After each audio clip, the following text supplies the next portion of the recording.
You ever play a game like Mock Rider and you're just like, well, I mean, it's not the best game I've ever played, but it's not bad. It's just good. How are you feeling? John Riggs here. It's exactly what we're talking about. Don't misconstrue good as being mediocre or less than. There's nothing wrong with good. Sure, they're not the top on a lot of people's lists, but they're still worth playing. I mean, I think this game's pretty good, and I think this air freshener that smells like styrofoam and static is pretty good. The games and air fresheners I make are available on my shop. You can check out a link in the description below. Bugs Bunny's Birthday Blowout, or Happy Birthday Bugs, as it's called in Japan, I believe. Well, I think this game's good. It starts off with Bugs Bunny being invited to the Super Smash Initiative, and then it's just a decent platformer from Kemco. You have your Bugs Bunny, you got your mallet. The animation, you know, a little choppy. The way the screen scrolls, it feels like it's missing a frame of animation or something, you know what I mean? But in this cartoony platformer, you can grab the carrots, you can attack the enemies. I like it when you can kind of hide behind the bushes in a way. At the end of each stage, you have a chance to grab this giant carrot that'll make you go to the next stage, and there's other cameos from other famous Looney Tune characters too. Even got those bonus stages between stages for your chance to get extra lives and all that. A totally decent game. Not going to be on the top of a lot of people's lists, but again, it's worth checking out. It's Bugs Bunny's Birthday Blowout. I do love me some Silkworm. Totally decent game here. Even better as a two-player, but for one player you can play as the Jeep or play as the helicopter. I love this idea because sometimes, you know, you can only play as the jet, or you can only play as the car, or something like that. And this one gives you a chance to do either, or both. With different strategies on either of them, the Jeep has this kind of rotating turret here. You can shoot in front of you, you can shoot above you, you can shoot behind you. You can also jump, which is very nice. And when you're jumping, you're also dropping bombs if you're shooting like while jumping in the air. And if you're playing as the helicopter, well, you have a couple of shots here as well, and then your button kind of angles you downward to really, you know, aim and focus on what's happening below you too. Silkworm, far better as a two-player, totally decent as a one-player. I believe I played this in the arcade at the Tiger Mart on the corner of 24th and Nob Hill, something like that. Fond memories playing this for sure, and a totally decent arcade port. We have 3D World Runner, or the 3D Battles of World Runner. What a name, good lord. Well, this is from Square. Before we had games like Final Fantasy, we had games like 3D World Runner. But when you look at it, doesn't it remind you a little bit of Space Harrier? A little bit, but this is Space Harrier, but you're always running and you can jump. And the longer you hold the jump button, the farther you're going to jump. Now, this is going to be to your advantage as well as your disadvantage, because sometimes there's little gaps they have to like land and then jump immediately afterwards again. Unfortunately, you have all these enemies around here and no way to shoot them down, so you just have to jump over them or avoid them. You can run left and right. There's not going to be a problem there. I just loved the scrolling effect when I first played this on the NES. And if you're like, man, this game's a lot like Space Harrier, well, the end bosses, or the final stage bosses here, are very Space Harrier when you're kind of flying around. And this time you can actually shoot them down. So this one you are flying, and then you are hitting your button to shoot them down and everything. And then from there, moving on to the next stage. That's 3D World Runner. Totally good game. Worm, Journey to the Center of the Earth is the name of this game. This one has a few different gameplay elements. Starts off with this kind of side-scrolling, you know, shooting kind of stage. You have your little drill thing, you're on the ground, and then you can also hover and, you know, transfer into like a hover drill to go through the rock here. As you keep on going, make your way through the end of the stage. You're even treated to cutscenes during this game, which is always kind of nice. There's a little RPG style element, which I thought was kind of fun. You have to chat with the other people in your crew to, you know, find its weakness, find its vulnerability, you know, get little tips and clips and clues. And then you have to, you know, also shoot the boss, you know, shoot the enemies here. And then even more cutscenes, oh my goodness. And then it turns into kind of a, it looks like Metroid, doesn't it? The green hair, the woman, yeah, okay.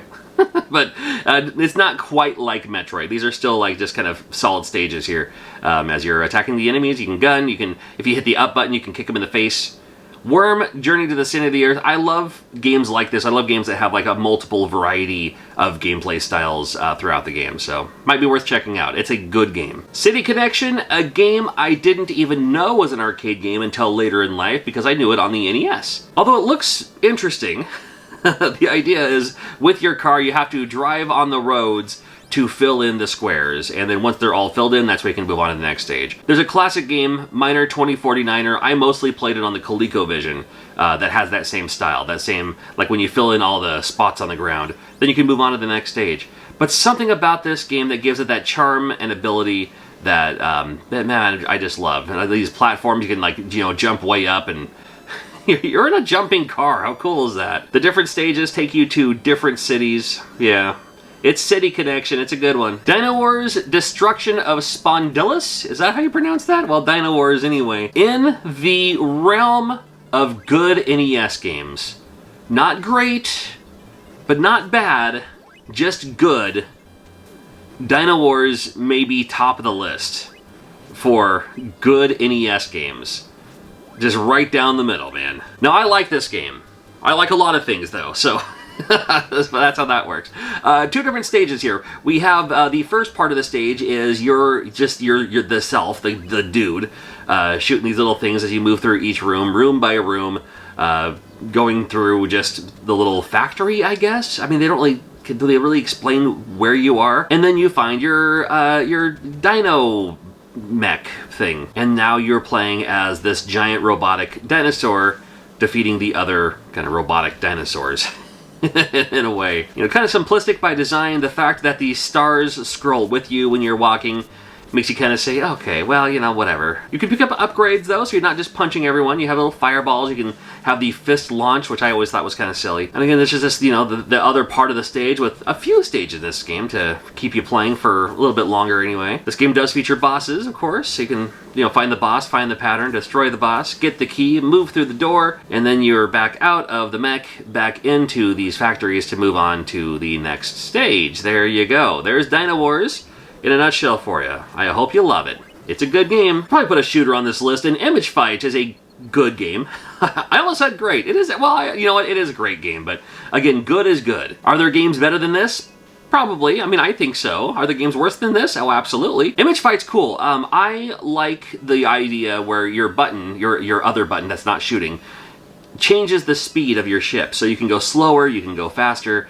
I usually put it at about 3 for myself here. I want to move a little bit. I want to move it out of the way of bullets, but I also don't want to just fly straight into like other bullets and stuff. You can get your upgrades though, your little things on the side, your little options that also help you shoot things down. So that's always kind of nice. I always love it when they do that. When they, you know, do things like that. And there's really not much else to say about Image Fight. You just play the game, move on through from Ireme, so it's the same company that brought us R-Type. But we didn't get R-Type on the NES for some reason. I don't know. I guess we should have. We could have. Master System got it. Come on now. Total Recall came out for the NES. It's a totally good game. Now, thinking about it, I don't know for sure. I think Total Recall might be my favorite Arnold Schwarzenegger movie. And not for the 3 reasons you're thinking. But I think it's just, I remember watching it and being like, oh, this is kind of a cool idea. I like this idea for a movie. And it just happened to be Arnold Schwarzenegger in it. Again, just by looking at the graphics and just by looking at how the game plays, you're just like, I mean, there's better out there, and you're right. But just because there is, doesn't mean you should avoid games like this, too, because you might find out that you really, really enjoy them. It really is just a run through and punch everyone in the face kind of thing, especially like at least this first stage here. What's going on with these knot holes? You know what? Best we don't ask. Like how one of the first bosses here is like your wife or ex-wife in where you are here. You know. Yeah, the annoying thing is if you stay anywhere for too long, then this guy will just come out and just make it so you can't go through. So you have to keep moving. You have to keep moving the entire time in this game. I thought this was kind of cool. You go through the X-ray anyway. Anyway, Total Recall. Good game. Check it out. How about Indiana Jones and the Temple of Doom? That's an NES game that doesn't get a whole lot of love. Now, this game was in the arcade. I remember seeing this in the arcade. I think our Par Video at our Yakima Mall had it. It was just downstairs in the 90s. That's the first time I saw this game. And then when I saw it for the NES, I'm like, it's something. It's an experience, to say the least.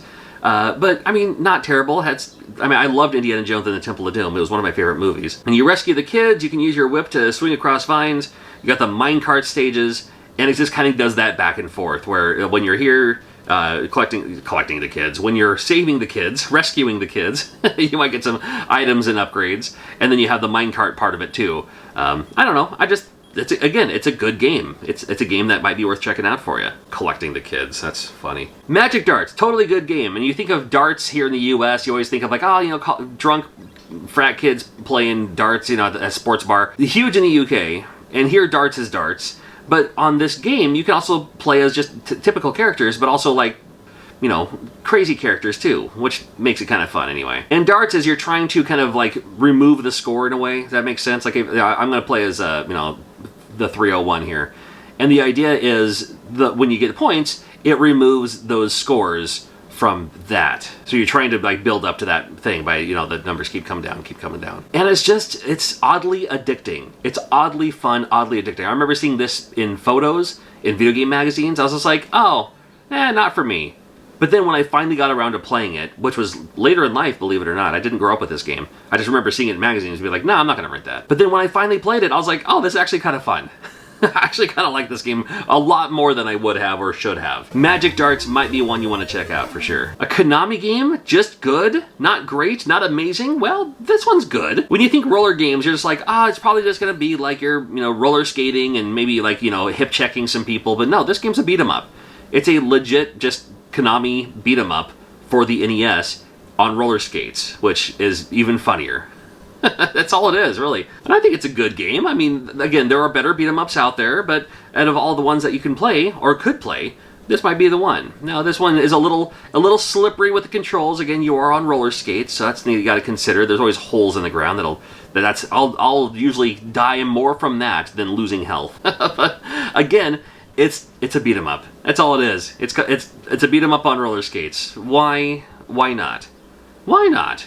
That's all I can ask. Roller games by Konami, well, Ultra, you know, but still, it is Konami. It's a good game. Space Shuttle Project. Now, this is a game that is good. The very first thing you do, your name, code, ship. Remember the code, remember the ship. It changes every time. That is the first puzzle in this game. And once you type in your name, you have to remember what it said, and you know, that's, again, you're straight into it from just after the title screen alone. So this first little part, and there's multiple parts to this game too, so it keeps it going here. The first thing you gotta do is, you know, you basically just do whatever it tells you to do. It's like your job. Good Lord, now that I think about it. Well, someone's gotta do it. I guess it's you, huh? Features some pretty cool, you know, some cinematic type, you know, graphics and stuff. And again, it's all about that timing. So if you're good at games like Mario Party or things like that, if you're good at games that just have that precise, if you can cut the world in half with your downward punch in Kirby, you're probably going to be pretty good at this game. With that, you know, like hit it right on time, buddy. Whether it be you're hitting the button on time or moving the thing around or, you know, just thinking fast, thinking on your toes here. That's what this game's all about. And there's other little parts too where you have to, like, you know, put things in place or whatever, and you have to avoid everything else. I don't know, there's a lot going on with this game, and it's just good. It's just good. It's kind of a leisurely good... Is leisurely stressful a word? I mean, it's an oxymoron, I know, but that's what I think about when I think of this game here, Space Shuttle Project. And we got some kind of pinball game here. This one's called Rockin' Ball, and Rockin' Ball's cool because it features a few different boards you can play from. You see 4 of them, and one of them is like standard pinball.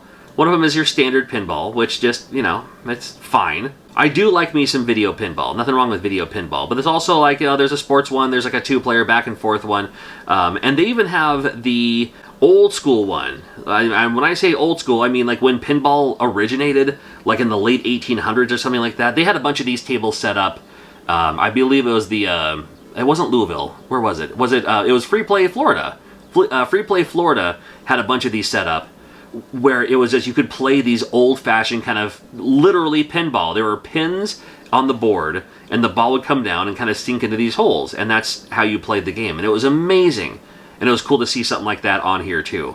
To give that classic, I mean, like the OG pinball origins. You can play that on this game too. But yeah, good game. Those are some good games for the NES, and let me know yours in the comments below the like button. We got more good games coming up for Sega Genesis, Super Nintendo, TurboGrafx 16, whatever the case may be. Make sure you're subscribed. We got those videos coming up. And if you're looking for those 5-star NES games, these are the games that, oh my goodness, everyone's got to check them out. The 5-star games, you got to check out this video right here. Thank you so much for watching.